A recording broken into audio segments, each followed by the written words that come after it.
Hello, everyone. My name is John Taves, and I'm the event coordinator at McNally Robinson Booksellers in Winnipeg. We're broadcasting live from Treaty 1 territory, the traditional territory of the Anishinaabe, Cree, Oji-Cree, Dakota, and Dene peoples, and the homeland of the Métis Nation. First off, I'm very grateful to all of you for joining us tonight for the celebratory online launch of Jonathan Ball's The Lightning of Possible Storms. I've long been a fan of Ball's work. In fact, the launch of his first collection, Ex Machina, was one of my own earliest events. That book was published by Bookhug, who are also responsible for unleashing Ball's latest on the world. All of you who are familiar with his work will know to expect the unexpected when cracking the spine of this new book. It's a phantasmagoric and unsettling collection shot through with his signature pitch black humor and some highly evocative and affecting writing. The procedure for this evening itself is very simple. After I've introduced both Jonathan Ball and your host, Stuart Ross, I'll leave them there to chat about the book's contents.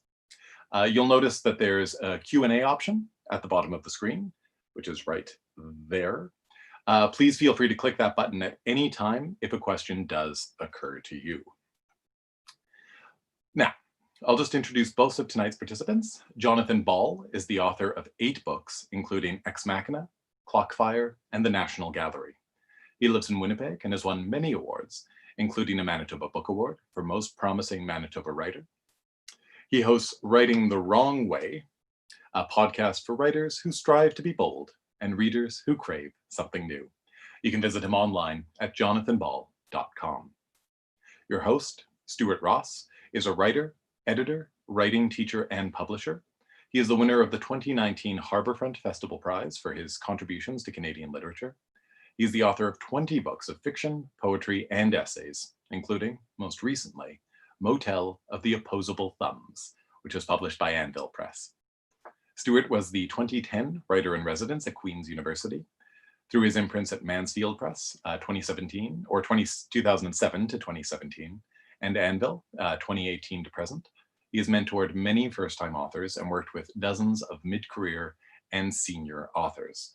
His poetry has been translated into French, Nynorsk, Slovene, Russian, Spanish, and Estonian. Stuart is joining us from Cobourg, Ontario.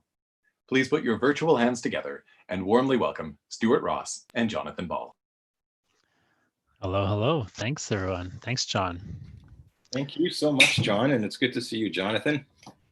Yeah, it's nice to see you. And thanks. Hi, everybody. I can see a lot of names here. My daughter's in there. My dad's there. I can see lots of great people.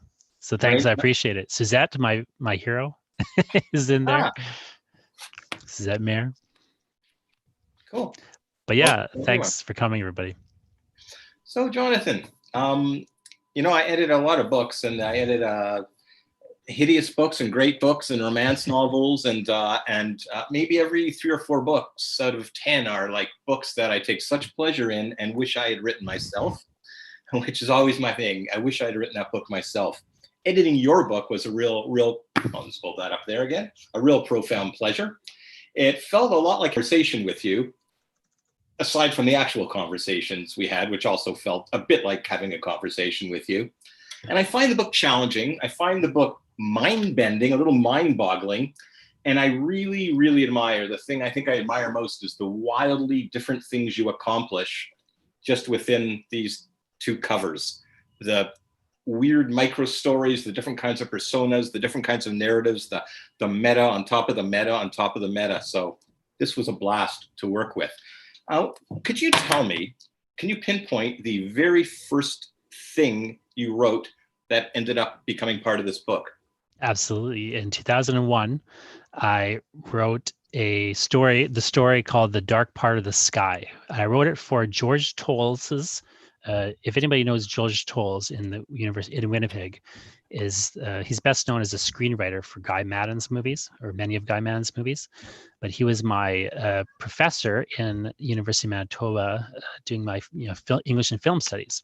And I took his class on film and literature, it was called. It was where we read books or stories, and then we watched film adaptations of them or films that were kind of inspired by them, and so on and so forth. And he had a very unorthodox way of teaching in class. And one of the assignments, instead of doing an essay, he let me write a short story. And I was always looking for ways to kind of, as I put it, bend the university to my will in the program. And so anyway, I wrote the first draft of The Dark Part of the Sky as an essay in place of an essay for George Toll's class. And he was, one of the most encouraging people, that I've ever had in terms of my writing. And he was very enthusiastic. He really helped me out in a lot of ways. I ended up going on to do an MA with him and so on. And actually, the other project I'm working on in my daily life right now is a comic book series that is based on a thing I wrote for George for my MA thesis. But anyway, that Dark Part of the Sky, I then later ended up taking drafts of it over and over the years. I just rewrote it and rewrote it and rewrote it. It didn't change really that much except stylistically. But I David Bergen at one point gave me a bunch of feedback when he was the writer in residence, and it was the oldest thing that kind of carried through to now. Although a number of the stories are also quite old. Some of them are so super new, as you know, Stuart. One of them I actually wrote after Book Hug had already accepted the manuscript, and we kind of slotted it in afterwards. The story Capitalism. So that would be the most recent thing was Capitalism, and then But the first one was back in 2001, The Dark Part of the Sky. Do you mind reading a little bit of that piece? I love that first sentence so much, and it gets better from there. Well, why don't I actually read a little bit from that and also a little bit from Capitalism, because then you'll really see like just the style difference in the book, and also that's a 19-year difference, right? Which I think is kind of interesting. So let me just quickly find. I changed the order of these stories at one point, so I gotta look at the table of contents here. Okay, 9. So this is from The Dark Part of the Sky. So an earlier draft of this would have been the first thing I wrote that ended up in this book. I'll just read a couple sections from this. My earliest memories of socks. My feet bare, my mother scolding. The socks were a day old, a present from my grandparents. A day old and already ruined by my mother's standards. A mother's expectations are higher than a child could ever dream. It is a miracle that they continue to love. The world is full of holes. They appear in socks, they eat through leaves, they arise in the ether itself, blossoming and elastic in the spaces between things. They flourish in our memories. The past is not the past at all, existing only in photographs and half-remembered, half-invented utterances. The look on my mother's face, the trembling in her voice. Reality is threatening to consume itself, and with it, us. Bend your knees, say your prayers, beg forgiveness. Sunday morning, mother awakened my brother and me without fuss, breathing our names on the backs of our necks. David, she said, a fine mist drifting down. I turned to her, eyes blurry with sleep, but she's already gone. Bending down to my sleeping brother in the lower bunk, Joshua. Even so early, she sported her Sunday best. Come now, you can't sleep all day. We long to prove her wrong. And then I'm just going to skip ahead here to what kind of the story is about, which is this infestation of caterpillars. So this is a fictional story, but the one sort of true thing about it, quote unquote, is when I was very, very young, living in Brussels, Ontario, in Southern Ontario, there was this one year I remember distinctly, there was a massive swell of tent caterpillars. It was like I don't remember the truth, the detail of it, but it felt to me like they were just everywhere. I remember seeing street signs. You could barely read the street signs because there were so many caterpillars on them. And it was just like this, you'd almost like, it was slick, the sidewalks was slick with like guts of caterpillars. It was just this kind of weird moment. So, there's just a part where these kids run into the garage and the caterpillars start kind of raining off it. And I remember like something like that particular, like caterpillars falling on me happening. So, I just found that a kind of a gross and weird thing. I'm just going to jump though to Capitalism though, just to start that story. So this is the kind of style difference here. You'll see very quickly, I've gone from like a heavy kind of dense metaphor laden story to like, the style is not that way at all, but now I'm actually, the personification of capitalism is the main character. I'll read a bit longer of this part because this is my most favorite thing at the moment since it's the most recent thing I wrote. We know capitalism hates mornings because he always forgets his travel mug and has to give his name at Starbucks. Capitalism brought the travel mug just to avoid this horror. Why he forgets the mug remains a mystery. He wakes at 4 a.m. and goes through a morning routine designed by a life consultant that takes over 2 hours, after which capitalism brims with energy and ideas. You would think somewhere in there he would remember the mug, but he always forgets it, even though his mind is sharp, even though he never tires. He forgets it without fail, so has to give his name at Starbucks. He cannot bear to give his real name, not to these energy vampires, so he offers some fake name, a different one each time. Carey, Carmichael, Crane. He tries to have fun with it. Johann, Job, Susan, Tripoli, Thor. He offers stranger and stranger names to blander and blander baristas. Rumpelstiltskin, Rutabaga, Rin Tin Tin, Roger Dodger, Rick Roll. The baristas never react. They just write the name down. Capitalism hates them. He considers a different coffee house, considers a Keurig, but who is he kidding? He's capitalism. He goes to Starbucks every day, many times each day. Capitalism needs coffee. Sometimes he gives 3 different names throughout the day to the same person who just writes the name down. The worst part somehow is not that nobody reacts. It's that nobody ever misspells capitalism's fake name. So. Thank you very much. Yeah, that is quite a wide stream to step across from that first story to the most recent story. So what happened? I don't want to give away too much about the way this book is structured, but I will. In that there's all these separate. It's called a book of short stories somehow, and there's all these short stories, and in between the stories is this other story that's going along, based around a character who basically finds this book in a cafe. So what I wanted to ask you is, you wrote that first story and you rewrote it, and then you wrote other stories. At what point did you realize that this was going to be something other than a collection of short stories? So that would have been, again, so I wrote the first story around 2001. About 2007, roughly, when I was in the kind of middle of the PhD program there, I felt I had enough stories I could have published a collection, but I kept putting them into like arrangements, and I kept kind of looking at the arrangements, and I would put them on my floor, and I would shuffle them around. And the thing that kept happening was I saw that I had enough material for a book, but it didn't feel like a book. That no matter how I arranged it or rearranged it, the stories were so disparate.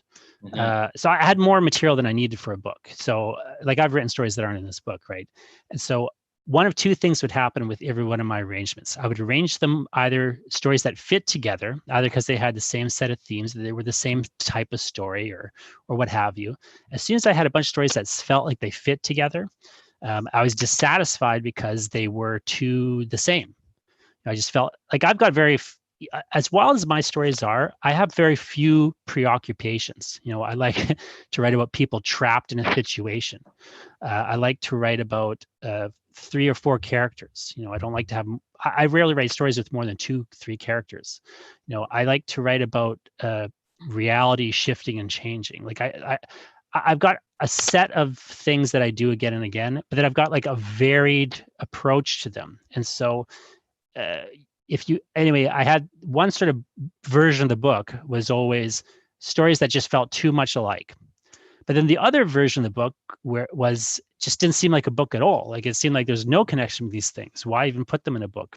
And then the other thing that dissatisfied me, there's like a third thing I was dissatisfied with, which was no matter what arrangement of any of stories I put together, I didn't know where I should stop, or in the sense that it always felt arbitrary to cut them off, and it didn't feel like it just didn't feel like a book to me, because I see myself as a person who is very interested in putting together like if I'm going to put 2 covers between things between 2 covers, I want there to be a reason why it's these things and not other things. I want there to be a reason why it's starting and ending in this respect.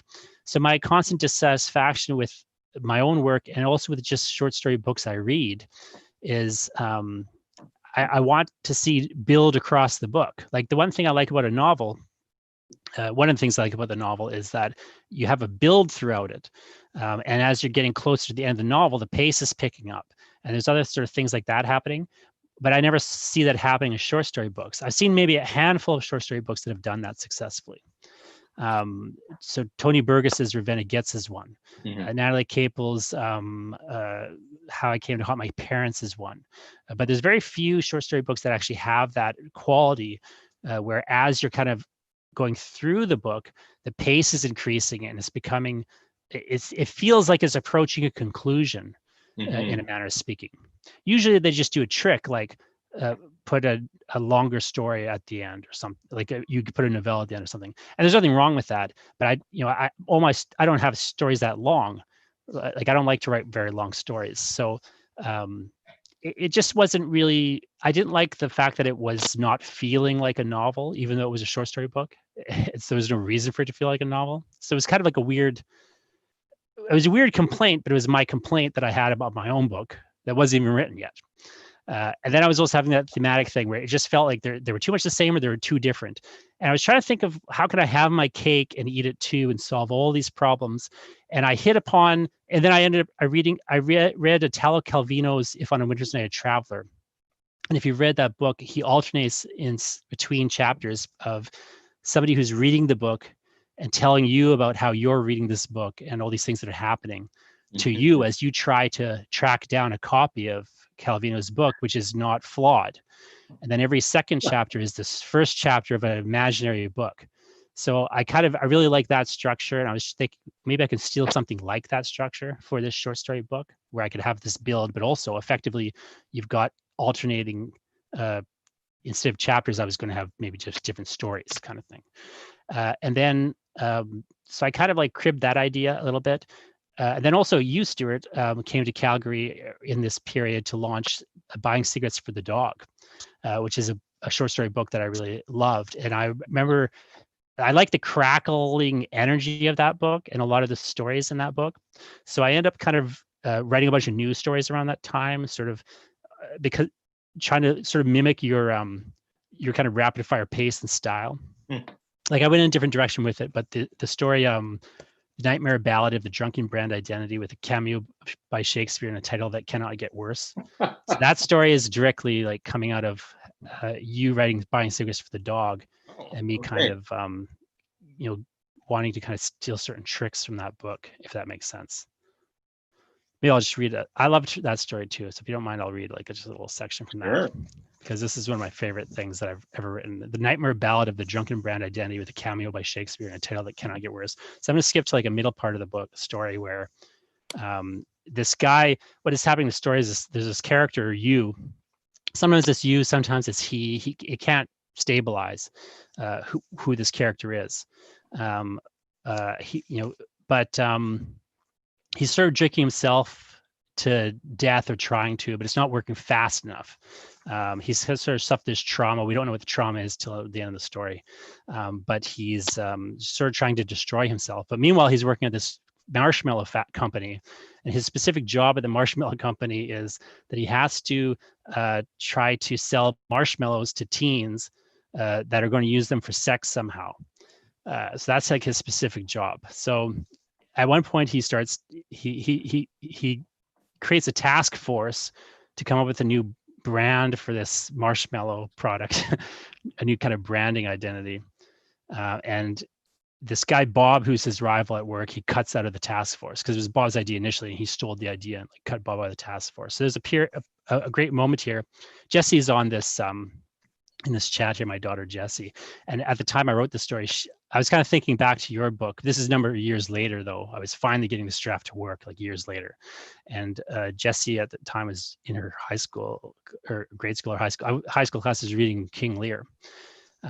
So I just had King Lear on my mind and Shakespeare in my head, because they're talking to her about Shakespeare. So I'm just going to read this one section that is my favorite section, where Bob comes into his office to confront him about what he's just done, which he can't remember anything he's been doing lately because he's been so drunk. He's like blackout drunk constantly. He doesn't even know what he's doing. He can barely stabilize enough to describe what he's doing to the reader. But then Bob comes in and He wakes up in his room again. I'm just going to skip down here. I need a name, you decide. Maybe a name would help sort out all this you, he crap. What was your name before everything happened? It doesn't matter, you suppose. That name is gone. You need a new name, maybe Bob, but that name's taken already by Bob, who walks into your office. Bob has come to bitch about how you stole his idea and started the task force and then didn't let him be on the task force. What's worse and more of an insult is that your task force just seems to be a list of fictitious names rather than other employees that you've wrangled. In fact, your task force looks a lot like the character list from King Lear. You don't remember sending any memo. That's ridiculous. I agree, it's ridiculous. Why would I just copy out the character list from King Lear and distribute that as my task force memo roster? I don't know, but this sure looks like the character list from King Lear. Bob turns the memo towards you. To whom it may concern, from Task Force Captain. Subject, Task Force member list for reference. Captain, Cordelia, daughter to Lear. Curran, a courtier. Doctor, Duke of Albany, Duke of Burgundy, Duke of Cornwall, Earl of Gloucester, Earl of Kent. Edgar, son of Gloucester. Edmund, bastard son to Gloucester. Fool, gentleman. Goneril, daughter to Lear. Harold, King of France. Knight, Lear, King of Britain. Messenger, old man, tenant to Gloucester. Oswald, Stewart to Goneril. Reagan, daughter to Lear. Servant 1, Servant 2, Servant 3. CC, Bob. Bob, why are you wasting my time with this shit? Just let me be on the task force. I will do all the work and you can take most of the credit. I just want like some of the credit. No dice. I refuse to budge an inch on this. You're not the only asshole that read Shakespeare. I know that he invented that phrase. Well, then we've become full circle. Why are you fucking with me? Truth will out. The game is up. Quit it. Bob, you're losing it. A task force memo that is just the cast list of King Lear. A conversation where I keep quoting Shakespeare just to be an asshole. It doesn't make sense. It's an improbable fiction. You know I have a PhD in Shakespeare, right? You must know. This is your way of reminding me how my life sucks because I'm working at a fucking marshmallow company since the academic job market is shit? Why are you being such a jerk? What did I do to you? Though this be madness, yet there is method in it. You stand and make a show of putting on your jacket, which you actually forgot to bring to work, so you just mime putting on a jacket. You didn't even try that time. Parting is such sweet sorrow. And with a little salute and a wave, you're out the door, leaving a sweaty Bob behind. Wow, thank you so much. It's really exciting working on a book editorially and then finally hearing the author read those words aloud that you've read over so many times. It's fabulous. Great selection. Thanks. So one of the things that got me, there's a question here which I'm going to get to in a moment that someone put up, but and again, I don't want to share any spoilers here, but it fascinates me that in this very meta piece of fiction, there is this character, Aaliyah, the barista, who finds the book sitting on a table. This guy comes in, writes all the time, and then he leaves and he always gets the same thing. And then he leaves the book behind and she picks it up. And I don't know if you can read it. Yeah, for Aaliyah, who will learn why. So Aaliyah becomes this character weaving in and out of this, not in and out of the stories, in between some of the stories. And what really got to me was how incredibly much I came to care about Aaliyah's fate in this meta sort of non-existent character outside of characters. And a book filled with so many voices and personas. I mean, she was the one who I was just more than anyone else, just rooting for, you know? What characters did you find yourself identifying with in this book, if any? Well, before I ask that question, I just want to quickly say that I think part of the reason that Aaliyah stuff works is due to you, because when I first submitted this book, the Aaliyah stuff was very much more fractured. It was sort of like Aaliyah, a story, Aaliyah, a story, Aaliyah, a story. And then you had the idea of maybe we clump some of the stories together and have it more like Aaliyah, you know, maybe 3 or 4 stories, then more Aaliyah, because you know, you felt like there was too much repetition happening. Some of the sections to be cut, and also to clump them together like that would just have us with Aaliyah longer. And I think that was a very astute note. And I think it's one of the reasons the Aaliyah stuff works and we kind of come to know her and feel close to her in a certain way. But Aaliyah is the one that I do feel the kind of closest You to. do, yeah. She's not a persona for me necessarily in any real way, but it is just the person who I kept rewriting and just was like always trying to kind of get us close to, in a manner of speaking. So there are certain things that she does. Like she's the character who kind of is the most in her head, in a manner of speaking, and like has the most difficult. A lot of thematic strain in a certain aspect is that she has a sort of distance from the world, and then that and sort of distance that she holds from the people she encounters, and that of course, so she has a certain distance from reality, and as the story progresses, that distance becomes, instead of being sort of a comforting coping mechanism, it starts to become a kind of horrifying nightmare, like as it becomes more and more pronounced in particular ways. And so weirdly, although there's characters in this book, there's like 3 or 4 characters that are named Jonathan Ball, and then there's this author who's speaking to you. There's outside of that, like overall, Aaliyah is the character I actually identify the most with, and not the Jonathan Ball characters, except there is sort of a place where the actual title story, The Lightning of Possible Storms, is a bit of a shock and a plot twist. And those 2 pages, the quote unquote story, The Lightning of Possible Storms, I think those are the 2 best pages I've ever written. And that's the sort of moment where I feel maybe the closest to a character, like a person who's speaking, which is ostensibly supposed to be me at that moment. But Okay. there's always that weird speaker distance. But I think those are the, other than that sort of moment, those 2 pages there, it would certainly be Aaliyah. Okay. I'm going to get to a couple of questions out there, but one more question first, which is I called up Jane Hazel of Book Hug, who I admire and adore, and I'm so grateful for them publishing some of the only truly innovative fiction, I think, in this country. There's a few other presses, but they're pretty consistent.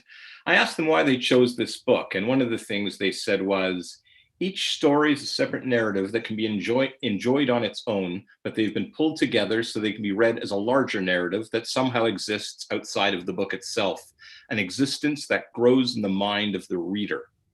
As a result, there is a really unique relationship between author and art that was rather alien to us, so we had to publish it. I thought that was quite nice. We've got a question here from Carmelo Militano, and it refers to something earlier that you said, and I don't remember, you were discussing your dissatisfaction. Yeah.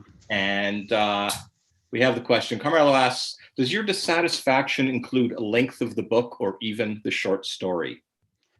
Well, so one of the things, so Poe wrote an essay, a famous essay, of course, called The Philosophy of Composition. It was about his poem, The Raven. And one of the things he says in The Philosophy of Composition is, Poe claims that there's no such thing as a good novel because you can't sit down and read a novel without getting up. He complains that the whole only reason to write fiction or poetry or to write something in Poe's point of view is to get this sort of atmospheric effect going.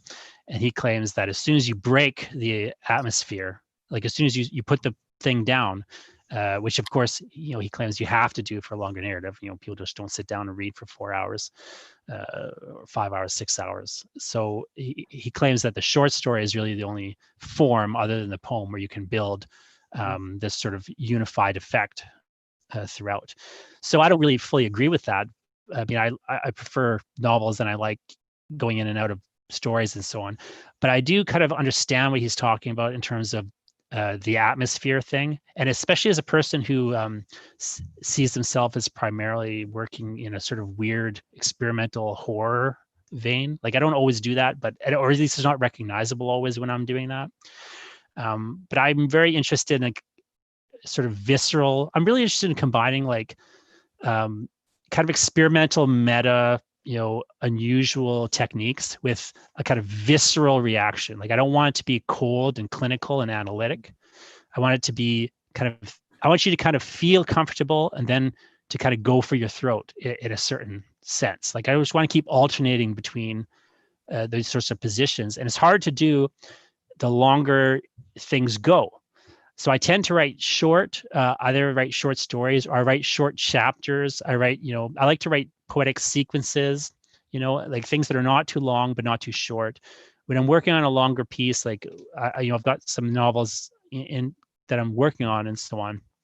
But again, I'm always kind of paring the chapters down in particular ways and trying to get really specific effects before you have to stop.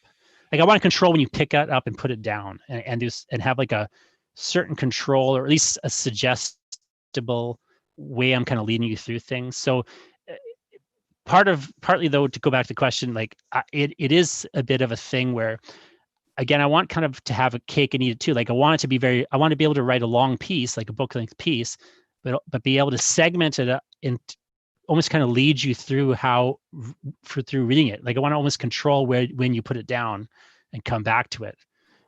Or at least, and so on and so forth, as much as I could. So one of the things I like about short fiction is the ability to kind of have that unity and achieve those effects very quickly. But in a longer work, I find like I'm trying to write like short story-esque, use short story techniques in a kind of longer form. If that makes sense. I don't know if that's a great answer to your question, but it is a dissatisfaction that I have, is the longer and longer I write, like the longer the piece gets, the more I feel like I'm starting to, there's too many places where you could put it down that I don't control, if that makes sense. Whereas if I like stop and there's like dead space for half a page, you'll put it down then. And I'll sometimes rewrite things so they spill over a page and you see the space, and I'll try to control like how things lay it on the page sometimes, just to kind of get some control about like when people are picking it up. Because if you've had the experience of reading a novel, every once in a while you'll flip ahead and see, well, how many pages left in this chapter, right? Yeah. And then you'll decide on that basis whether you should keep reading. And I want to control those sorts of things. So I want to be like aware of like if it's getting if it's too blocky or too slow, then I want it to be like over in a page or something. Like I want to like, I'm very conscious of how people are moving physically through these books and trying to engineer them. I have never heard a writer say that before or anything like that. So that's very, very interesting. I think that was a great answer. Suzette Mayer, a wonderful writer, has a question here. She says, I find that this short story collection is very funny, but I definitely noticed an undercurrent of sadness, maybe even a kind of futility. How deliberate were you in your crafting of tone in the stories? Yeah, well, that's a great question, Suzette. And Suzette, by the way, was my PhD supervisor when I was working in Calgary, and has been very kind to me, and it's my biggest booster in many respects. But to kind of go to that question, I really like what I really like as an author is people not being sure what I'm doing. So I like to kind of establish a certain tone, and then as soon as I feel it's getting fixed, I try to like start pulling away from it in a secret way, like laying the groundwork for a sudden shift away from it, or starting to undermine it a little bit. So like I like to, if I'm being very funny, then I want to couple it with horror or sadness. In terms of technique, and for a couple of reasons. One is I think just horror and comedy to me are kissing cousins in a manner of speaking. Like I feel they're very much two sides of a coin, and they use a lot of the same techniques. So I always like to point to excess. So I always talk about the birds, like in The Birds, the movie The Birds by Hitchcock. There's this great scene where one of the main characters is sitting on this park bench, and there's a playground near her, and she kind of behind her on the playground, like one crow lands, then like another crow lands, another crow lands, and it's normal to a certain point. And then all of a sudden, there's too many crows there. Like it moves into an excess. There's too many now. Like some magic number is too many. And then it's horrible. It's horrifying and nightmarish that there's too many. And that's a sort of this weird tipping point. At a certain point, it's moving into that nightmare space because of the excess. But if you were to make a spoof of The Birds, the Leslie Nielsen version of The Birds, you would just add more birds. Like at a certain point, it becomes ridiculous how many birds there are. If you just keep adding birds, it gets horrifying, more and more and more horrifying. But then at one certain point, there's some magic point where you add one more bird, and now it's ridiculous how many birds. It's funny. It's not scary at all anymore. So I feel like there's a technical manner in which the two like what we think of as two polar opposites, like horror and comedy, or even just humor and sadness. Like I feel like there's this technical point where one starts to spill over into the other, and I'm really interested in those sorts of points where like we're in like a in-between space or this kind of liminal position. Those sorts of boundary crossing moments really interest me in a couple like philosophical ways, but also on this just more personal level. I find it just if I get you into that space as a reader, where you're not, again, if I can get you to this kind of in-between space where you're not really sure whether you should be scared or think it's funny, if you're kind of unsettled or uncertain, then I can do all sorts of things to you in that vulnerable position. So like that's when I can be really revealing and honest. Like as soon as as I've packed the lies high enough, and one of the things I do in this book a lot is I'm trying to just layer artifice up.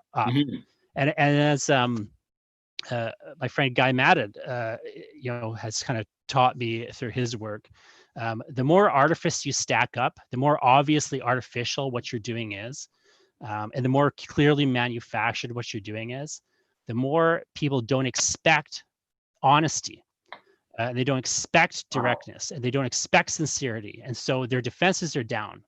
And so you can be that's the moment where you can actually be sincere, if it makes sense. And you can actually drop the irony, because otherwise everyone's so ready for irony.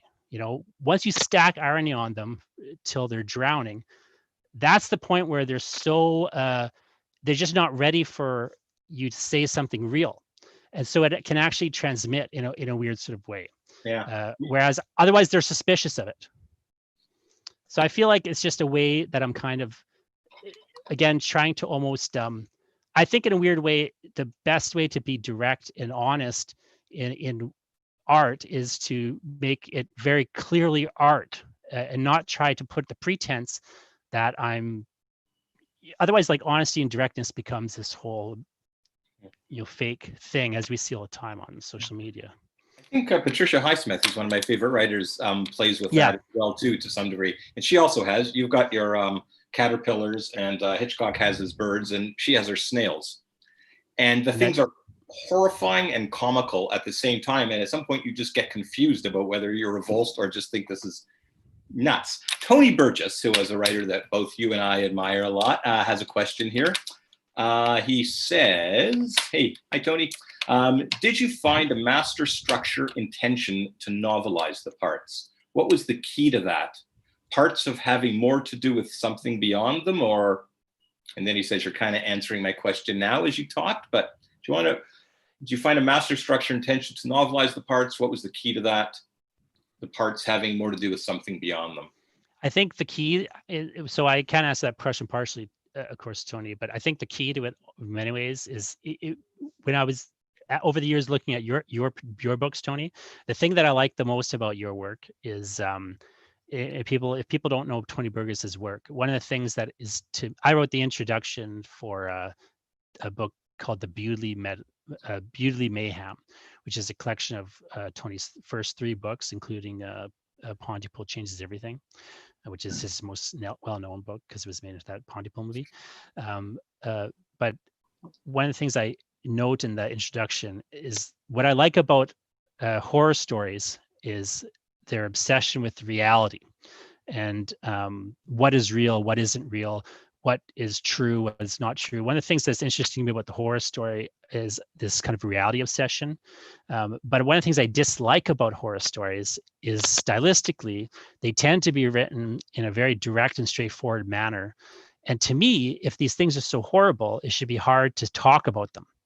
And what I like about Tony's work is that as terrible things are happening, the actually telling you the story, the actual narrative voice that is telling you the story starts to break down in particular ways. And the way that Tony has put it in his talks is it's as if he wants to get a story that's told from a deteriorating consciousness. And I really, so anyway, that that quality that I like in Tony's books is something that kind of was a bit of a lodestone for me. So where I was trying to really get, as we were kind of going through this book, particularly for Aaliyah, but also sometimes in the stories themselves, but especially for Aaliyah, the reality structure starts to really break down incrementally, and it becomes less and less clear what is actually happening here. The thing I always say when I teach your books, Tony, is I teach Pontypool sometimes, and I say to people, there are pages on Pontypool. What I don't know if if two characters are watching TV or killing each other. And as much as I've studied that book, there's like a page or two where it's a bit uncertain to me still, and I like that kind of. But it kind of works if both things could work perfectly well in that position. The way the book is, because one is just as horrible as the other in some respects. Watching TV and slaughtering one another. Under certain conditions, they both have this sort of abject quality. So anyway, I was just trying to mimic that thing that you do, just using different tools and techniques, but that's sort of thing where as we're getting to the book's end, where things should be coming clearer, like normally as the story goes on, less and less mystery, right? So I was just trying to increase the mystery and increase the questions, but in a way where people wouldn't be dissatisfied, where they would feel like they're getting closer to the heart of what the book is, on a sort of emotional level. Yeah. And that's sort of crystallizing, even as on the plot level, things are starting to really fall apart. I thought that whole trajectory was magnificent. I mean, yeah, you blew up the book. It was very, very exciting. Yeah, literally in some ways. Yeah. Oh, we have two more questions, and I have one more quick question, because we should probably end in the next 5 or 6 minutes. Peter Norman, another poet and novelist, writes, you mentioned Hitchcock and have a fascinating talk on a particular technique seen in The Birds. As a practitioner and writer about cinema, can you say anything further about film's influence on, interaction with your non-film related writing? Sure. Well, I mean, I'm fascinated. I did a lot of film studies in my university career, and I've done some work, film work in various degrees. I actually directed and wrote a short film that I sold to the Comedy Network once at one point, and for a little bit wrote some true crime scripts for a show that I don't think ever really got made or got aired. It was sold, but then it was a whole thing with the company got destroyed for tax evasions and stuff. But anyway, to kind of go to your question, I'm really influenced heavily, I feel, by particular filmmakers, especially David Lynch. What I like about David Lynch in particular is, Spoonie B, exactly. That was the Comedy Network one, Peter, that I sold, Spoonie B.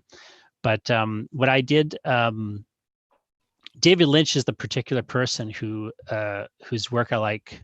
He's not maybe my favorite filmmaker necessarily, but he's one of the people who I think has really gotten to the heart of what I find interesting about story. Because if you watch a Lynch film, often, so I always like to use the example of Mulholland Drive. If you watch the film Mulholland Drive, or even Lost Highway, my two favorite Lynch films in many ways, if you watch those two films front to back, there's not really any way to say what the story is. It's so disjointed and disconnected from one scene to the other. You can kind of try to connect them, but there's really a way in which there's no possible way to clearly articulate what is the story in a clear, direct fashion. It's very wild, and it's hard to understand, like how maybe one thing is feeding into another. But if you go scene by scene, each individual scene makes perfect sense. It may be confusing on a certain level, but scene by scene, the structure makes sense. And when he starts to string the scenes together, the structure starts to fall apart to a certain degree. What I think Lynch has hit on is Lynch has figured out that if you make it feel like a movie and do certain formal things, Like if you have a character fall asleep and then you have something happen that seems like a dream, and then you have a character wake up, it doesn't really matter what the content of that stuff is. He does like certain formal tricks, and it looks like a movie. It feels like a movie. It pulls us along like it's a movie, but it really isn't operating like a movie in many respects. And what he's almost done is sort of figured out that if you have the structure of a story, like if you kind of take the narrative, he'll have a very traditional narrative structure in many respects. He'll do almost a hero's journey type of structure, but all the content he'll just almost arbitrarily fill in. And it's a kind of a weird, brilliant trick. And so what I've kind of like learned, I think, from Lynch and some other filmmakers as well, but like especially Lynch, is that if you can just kind of figure out what is the minimum quantity that the audience requires to buy in emotionally to this thing, and once you kind of deliver that minimum quantity and just keep that promise, then you can really play around on this other level. If it feels like there's a beginning and middle and ending, then it doesn't almost matter what is in the beginning or middle or ending, as long as there's an escalation. So if there's like one, soda can in the first act, there's got to be, 2 soda cans in the second act, and then a punctured soda can in the third act. You know what I mean? Like if you have that structure, it feels like a story, even if what you're looking at doesn't make sense. And so I don't go so far into like surrealism or non-realism that there is no sense. Like it's often very logical what I'm doing in many respects, but I like to kind of like play at that level of I like to really play around at that level of sense, and like to really play with the structure of things in a particular way. So to me, like it's just kind of sum that up in some ways. To me, I just really focus on structural elements and like getting the architecture of the thing. And I'll write and rewrite stuff to find what's the structure, the architecture. And once I have that architecture figured out and that kind of book structure in place, then I can get really wild inside of it. It almost doesn't, once the architecture works, it almost doesn't matter what's inside of it in a certain way. Nice. I'm just going to throw in that one of my greatest influences, the greatest influence on my writing was Robin Wood, who was a friend of mine, professor at Atkinson College, York University, and one of the most brilliant thinkers who really taught me how to read and write. And he's been a huge influence, and he taught a great course on Hitchcock. We've got one more question. Great book on Hitchcock. On the screen, and then I'm going to ask you one more quick thing, and then we're going to end off. Lisa Muirhead says, your craft and the control you like to maintain over your writing and over your readers sounds very intentional. How often does your writing surprise you, and are those moments of sincerity you preserve for your reader? Is it hard to protect those surprising moments through the work of shaping your writing? Great question. So yes, it is a good question. So one of the things that I am always trying to be aware of and to check in editing is I have this perfectionist streak, and again, I want things to be a certain way, almost like an obsessive kind of quality to it in a certain sense. So I do a lot of like planning. I do a lot of outlining. I will write a draft and I'll kind of go back and analyze the draft. I'm always on guard because I know it's my tendency. I'm on guard for, is there a moment where it's getting too controlled and too clinical and it's going to become too analytic and it's going to start to feel cold and dead and clinical and so on. And so I'm always very aware that I don't want to get into that space, but that's almost like where my process will lead me if I don't put checks and balances into it. So one of the things that I'll do, like, have certain things I'll do to try to prevent those tendencies from taking over. So for example, one of the things I'll do is I'll outline, before I write a story, I'll typically like outline it, even if I'm just like, point form notesing it. And then I'll start like following that outline. But if by the end of the story, I have written exactly what I plan to write, then I will go back and then I'll start throwing it away. So I'll plan out and I'll think very deeply through what exactly should it be. But if I actually follow the map to the precise place where I thought I should end up, then I'll know that I did something wrong. because that structure, yes, maybe I want to plan and follow and find that structure, but once I have the structure, I should be able to really go crazy on. I don't want to be controlled. I don't want to be too controlled. I want just enough control that I know it will work, and then I want to just go kind of crazy inside of that structure. So I need there to be moments. So I'll do things like I'll just put Shakespeare's cast list for King Lear in there. And then I'll start looking up like what are words and phrases that Shakespeare invented. I'll just start to seed them in. Like how can I write? I'll make a rule like I've got to write a scene between these two guys where the one dude does is quote Shakespeare, and the other person keeps like calling him on it, right? Like so I'll have so I know, for example, there's I have the architecture. There will be a scene here where this person and this person come into conflict around this thing, but then I'll try to once I have that. What is the checklist that it has to be to make the story work? Then I'll think, okay, what's the craziest way I could fill in this checklist? I'll try to not do anything normal. and if I had a plan, I'll try to throw the plan away the second I get there, as long as I'm still going through the checklist. So I know things will actually operate and I'll get what I need out of the scene. But I want it at the surface level to really start breaking down. I almost want it to not work.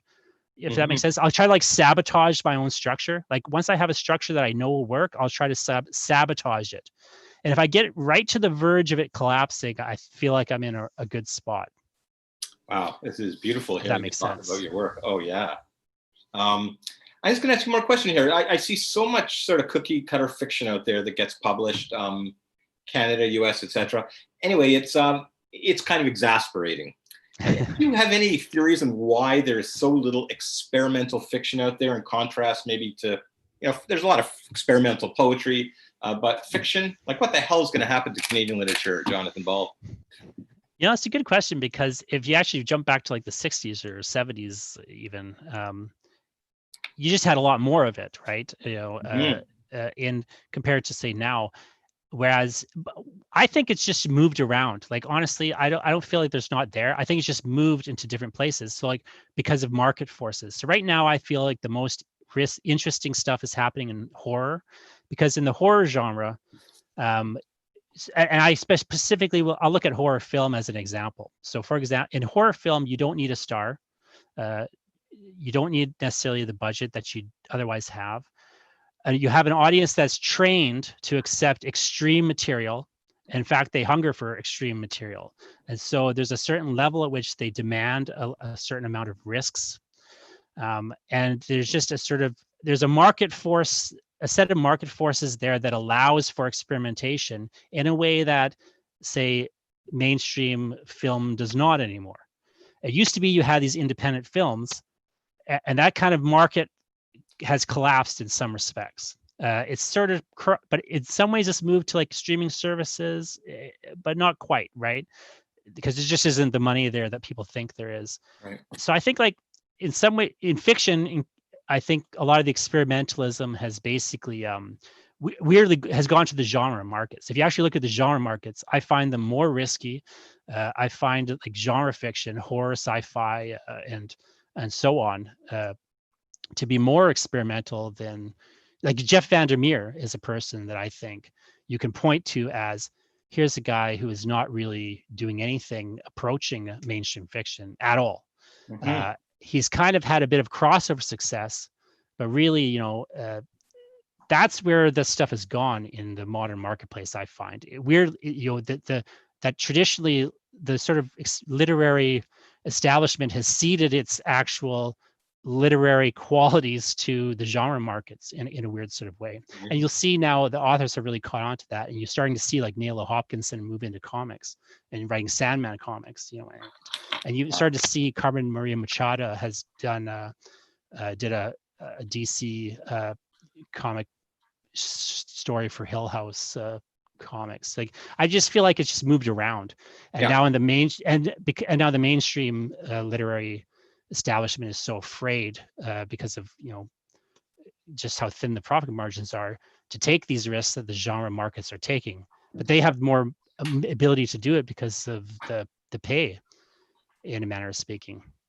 So, I mean, I don't know if I just feel like it's just kind of shifted around. I don't feel like fiction is worse now. In many ways, I think it's really increased. I just think that it's just gotten more conservative in the kind of literary mainstream.